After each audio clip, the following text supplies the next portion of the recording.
അങ്ങനെ ഞാൻ ഒരു ദിവസം ചെയ്യുന്ന എല്ലാ കാര്യങ്ങളെയും കുറിച്ചിട്ടാണ് പറയുന്നത്. എല്ലാ ദിവസവും ഇതേപോലെയാണ് ലൈഫ് പോകല്.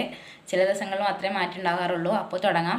ഞാൻ രാവിലെ എണീച്ച് കഴിഞ്ഞാൽ നേരെ ഖുറാനൊക്കെ ഓതി നിസ്കാരമൊക്കെ കഴിഞ്ഞ് ശേഷം ഒരു ഓൺലൈൻ ക്ലാസ്സിൽ ഞാൻ ടീച്ചറായി വർക്ക് ചെയ്യുന്നുണ്ട്. ആ ഓൺലൈൻ ക്ലാസ്സിൽ ടീച്ചിങ് ചെയ്തതിന് ശേഷം ഞാനൊരു 8 മണിയൊക്കെ ആകുമ്പോൾ ഞാൻ കോളേജിൽ പോകാനുള്ള ഒരു പ്രിപ്പറേഷൻ തുടങ്ങും. അങ്ങനെ ഞാനൊരു 8:45 ആകുമ്പോൾ കോളേജിൽ പോകാനുള്ള ഒരുക്കങ്ങളൊക്കെ കഴിഞ്ഞ് കോളേജിലേക്ക് പോകും. അത് കഴിഞ്ഞൊരു 4:15 ആകുമ്പോൾ ഞാൻ പിന്നെ വീണ്ടും തിരിച്ച് കോളേജിൽ നിന്ന് വരും. അതിന് ശേഷം പിന്നെ ഞാൻ എൻ്റെ പേഴ്സണലി ആയിട്ടുള്ള കാര്യങ്ങളൊക്കെ നോക്കി കഴിയും. അപ്പോൾ ഒരു 5 മണിയൊക്കെ ആകുമ്പോഴത്തേന് ആ ഒരു കാര്യങ്ങളൊക്കെ ഞാൻ ചെയ്ത് കഴിയും.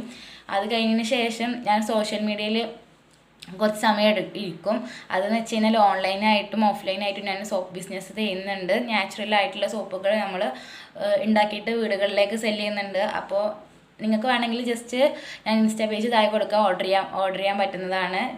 അപ്പോൾ അങ്ങനെ കാര്യങ്ങളൊക്കെ ചെയ്യും. ചില ഓർഡേഴ്സൊക്കെ വരുമ്പോൾ നമ്മളത് എടുത്ത് സോപ്പ് പാക്ക് ചെയ്ത് കൊറിയർ ചെയ്തിട്ട് അത് നമ്മൾ പോസ്റ്റ് വഴിയിൽ അയക്കുകയൊക്കെ ചെയ്യും. അതാണ് പിന്നെ നമ്മൾ ചെയ്യുന്നൊരു വർക്ക് എന്ന് പറയുന്നത്. അത് കഴിഞ്ഞ് ഒരുപാട് വീഡിയോസ് യൂട്യൂബിലായാലും ഇൻസ്റ്റാഗ്രാമിലായാലും ഒക്കെ ഇടാനുണ്ടാവും. അപ്പോൾ ഡെയിലി എന്തെങ്കിലുമൊക്കെ ഒന്ന് എഡിറ്റ് ചെയ്യാനുണ്ടാവും, അത് ചെയ്യും. പിന്നെ അത് കഴിഞ്ഞതിന് ശേഷം കുറച്ച് സമയം ഇന്ന് വായിക്കുക പഠിക്കുക എന്തെങ്കിലുമൊക്കെ ചെയ്തതിന് ശേഷം ഞാൻ എന്ത് ചെയ്യും, വീണ്ടും നാളെ ക്ലാസ് എടുക്കാനുള്ള കുട്ടിക്ക് വല്ല പ്രിപ്പറേഷൻ ആദ്യം ഞാൻ അവിടെ സ്റ്റാർട്ട് ചെയ്യും. പ്രിപ്പറേഷനൊക്കെ ചെയ്ത് നോട്ട്സൊക്കെ ഷോർട്ട് നോട്ടൊക്കെ ഉണ്ടാക്കി ആ കുട്ടിക്ക് വേണ്ടിയിട്ടുള്ള നോട്ടും കാര്യങ്ങളൊക്കെ എഴുതും. ഇനി എനിക്ക് വേണമെങ്കിൽ കുറച്ച് ടൈമിനായി ഇരിക്കും.